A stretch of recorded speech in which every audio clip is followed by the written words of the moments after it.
ચેતરભાઈ, આ ભારત સરકારની સ્કૂલ હતી એટલે રાજ્ય સરકારે જ્યારે નિમંત્રણ બનાવ્યું ગઈકાલે 5-6 વાગે, છતાં કોઈ કમી હશે તો આવનારા દિવસોમાં સુધારો થશે, પણ જ્યારે આ શાળા હોય ત્યારે સ્વાભાવિક છે કે હું સારી વાતમાં ટેવાયેલો છું અને જ્યાં સુધી બાળક કોઈ એની કોઈ ખોટી પ્રેરણા નહીં લે એની ચિંતા આપણા સૌ વડીલોએ કરવી પડશે.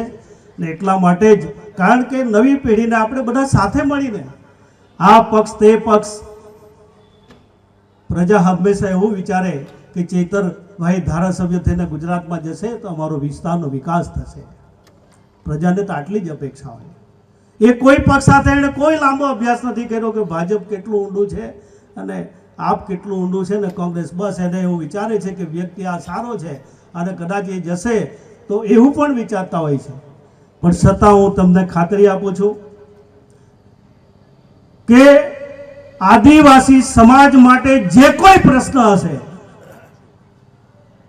તો આ પક્ષનો ધારાસભ્ય હશે કે આ પક્ષનો ધારાસભય હશે, પણ તમે પણ મારા નાના ભાઈ છો. એ ભાઈ સમજીને આવનારા દિવસોમાં આદિવાસી સમાજનો વિકાસ કેવી રીતે થાય એ જ ભાવના સાથે મારું કાર્ય હશે.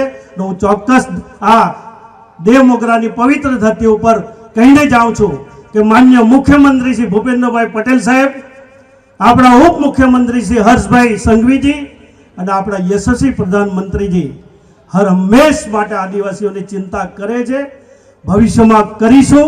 કોઈ પણ ચિંતા કરવાની જરૂર નથી. આજે જે કંઈ વિકાસ થયો છે એનાથી બહુ વિકાસ કરવાના અમારા પ્રયત્ન હશે. એમાં કોઈ ચિંતા કરવાની જરૂર નથી.